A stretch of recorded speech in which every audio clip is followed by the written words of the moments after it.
After a relatively short run of Mighty Avengers, Marvel somewhat inexplicably decided to relaunch as Captain America and the Mighty Avengers. Captain America at the time being the Falcon, but also Captain America being inverted because of Axis. This was a weird, probably the weirdest, clunkiest relaunch of a series that had just gone about not many issues and been riddled with interruptions.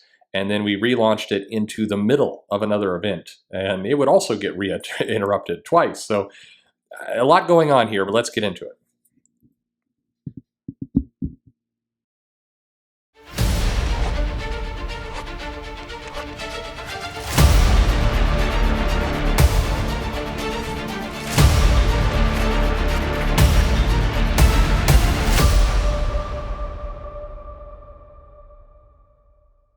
Hey everybody, this is Perch. This is Captain America and the Mighty Avengers, which really should have just rebranded Mighty Avengers and rather than relaunch as a brand new #1, interrupt people's poll list. And by the way, there's a lot of feelings on relaunches and are they good, are they bad, are they a marketing gimmick, what's going on here? And overall, I'm not a fan of them for one very practical. I'm not a fan of them for many reasons, but there's one very practical business reason I'm not a fan of them, and that is it interrupts pull boxes. If you have customers who are buying a title, it basically shuffles the burden on the store owner, the retailer, to basically make sure that they're mapping all of this stuff for customers when titles are relaunching, changing names, etc. And I'm not saying this as a poor comic retailer, I'm saying this as a fan as well. It's annoying when suddenly a book lands in your box and you didn't really expect them. If you are following Mighty Avengers because you liked Heroes for Hire and Luke Cage and those kinds of books, and then suddenly it's Captain America and the Mighty Avengers, your initial, and it's tied into Axis. The #1 issue was right part of Axis. Then what you're probably annoyed, and customers were annoyed. They're like, I didn't ask for this, and now you're having to, they think you're sneaking something into your box. It's just a bad business plan beyond all the other reasons why it's annoying. But regardless, this is Captain America Mighty Avengers, same writer, Al Ewing, new artist in terms of Luke Ross. Luke Ross is a solid Marvel artist, done a lot of things. We are getting this was back in the time when Marvel started calling the colorists the color artists. I'm not, they've been playing around. But it launched with like, bazillion little variant covers as well, because, of course it needs to. So the issue starts right out with, kind of tapping into this. Captain America is Sam Wilson is black, and this little debates, and it's being kind of goofy. It's even there's a parody of Fox News. It's political correctness gone mad. It's pandering because there's a black guy there, and then there's a African American family who's saying, I'm, little kids, I'm going to be Captain America when I grow up. And so you're seeing all the sides, but it's presented in this goofy, shrill way where Marvel at the time, Nick Spencer was doing the same thing in the title. They were really wanting to push he's not my Cap. And, you have kind of a Republican, Democrat, conservative, liberal divide. And so it's disappointing you open up this issue. And I thought that Al Ewing in the first series, even though they introduced a lot of kind of random characters, they had a lot going on, inserting this debate. In hindsight, I think it did a huge disservice to actually Sam Wilson as Captain America. And Sam Wilson, of all the different people who wore the cowl, actually made a lot of sense. He was a very early ally of Captain America. He was right there with him. I mean, if you look at the kind of organic way that they made Sam Wilson Captain America, they gave him the shield in the Avengers, Endgame. It felt natural. It felt like a good moment. Why in the comics, and I think Rick Remender set it up fairly well in his run, but then in the comics, they immediately wanted to give the, angry conservatives versus liberals. You have a gay couple here of, he's so hot. Why are you putting that baggage on Captain America right out the gate? You got Falcon. He's earned the shield. He's earned the name, and he's going for it. And then immediately we're wanting to say, oh, he's not real Captain. I mean, you're trying to reflect real life, but this isn't good real life. It doesn't. You're inserting this drama that really didn't exist. Most comic fans, by and large, the vast majority of comic fans are on board with Sam Wilson being Captain America. So it's just weird. I mean, it's throwing a controversy in there that did need to happen. So right out the gate, Captain America, Mighty Avengers, here you go. We're throwing it right in here. But then by page 2, we get Captain America flying around, and he is basically stopping crime, but he's doing it in a brutal way. He's throwing his shield into people. He's just screwing things up because he is evil. Why is he evil? Because he's been inverted by the Red Skull and Axis. So because we're on page 3, and Captain America's straight up murdered 2 guys, and it's again it's this is could not be more textbook how to wreck a character or an initiative. It's bad. It's amazing that you have the guts guy earned it, but then one of his first adventures coming out, we immediately have him be Axis controlled. um, why? Why do this? But anyway, so Captain America's off, throwing his shield into cars and killing them. And, he's like, the NYPD can take it from here. And then some bleeding heart lawyer can count how many of their precious human rights I just violated. I don't know. What are you doing? It's a Sean Hannity of heroes, I guess. So he flies off, and it's like, man, this new Cap ain't taking prisoners. So the cops are like, he's not on our side. And Sam's thinking, God save us from human rights. So sure, why not? So we transfer over to the Gym Theater, which is where Al Ewing has set up the Mighty Avengers. They're living in a movie theater.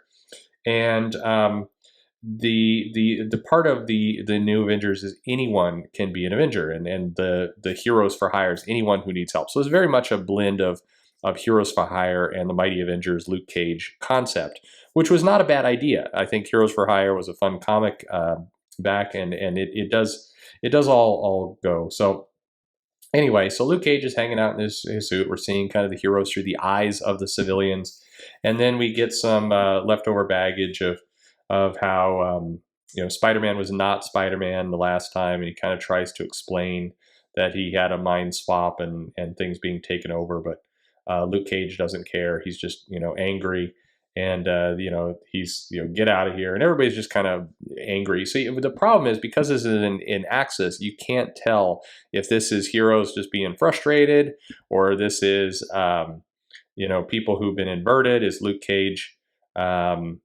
you trusted me and I let you down? Is Luke Cage being himself here, or is he being inverted? He is being himself, but it doesn't make any sense really of how this is working. So we shift from that scene to a classic corporate setting, and they're like, oh, let's do some evil things. This is an Al Ewing plot device. He likes these let's have corporations and show evil rich people doing evil rich people things. And suddenly, as they're talking about kind of their nefarious plan to funnel money into extremist groups and buy citizens, and there are no good guys, and blah blah blah, up comes the plunderer, I should say, and his men kind of break in, and he's ready to plunder. And we listed the plunderer. He's the dandy highwayman. Like, okay, stop trying to make the plunderer work. He doesn't want it. But anyway, he's there. He's got his super V-neck outfit, and we get some silly debate with all this other stuff, and the plunderer has turned into a good guy now, because Axis has turned the villains heroes. Like, let's plunder for others. So he's gonna say, let's rob this rich corporation to give money to the orphans. And just as he's doing that, in comes Sam Wilson to just beat the shit out of him again. So he does that, and Sam Wilson comes in, he just knocks them all out with his shield, and he's killing them all. I mean, he's just ramming people, and the plunderer shoots Captain America, or tries to, but the bullet ricochets off and just headshot the henchman right in the head. He has a family. You have to help him, says the plunderer. And Sam Wilson's like, no, I don't have to help anybody. And he just kills him off, and then urges the evil corporate CEO to say, hey, it's don't try and save these guys. Just resist urge, give them any medical attention, which is what you want to see out of your Captain America.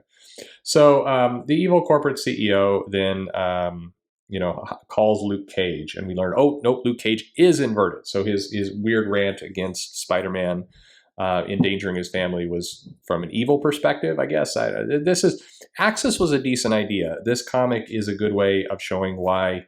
One, it's goofy in premise. Two, you don't again. This is a number 1 issue. You don't relaunch a series right in the middle of this. It's odd. So at any rate, Luke Cage is acting weird. Everybody's acting weird. Sam Wilson's acting weird. Sam Wilson goes back to Avengers Tower, members only.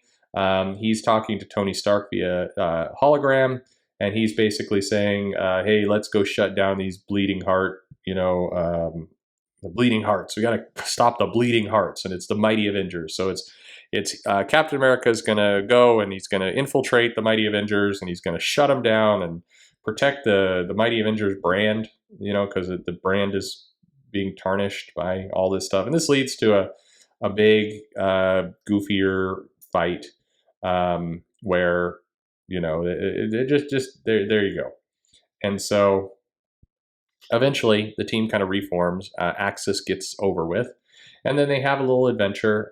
They ultimately, during the course of this 9-issue run, and then it ends because we get into Secret Wars. So it's got Axis for the first 3 issues, and it's got Secret Wars for the last 2 issues, which gives us kind of 4 issues in the middle of a story, which is really dealing with this corporate CEO Gideon Mace guy that Luke Cage is dealing with.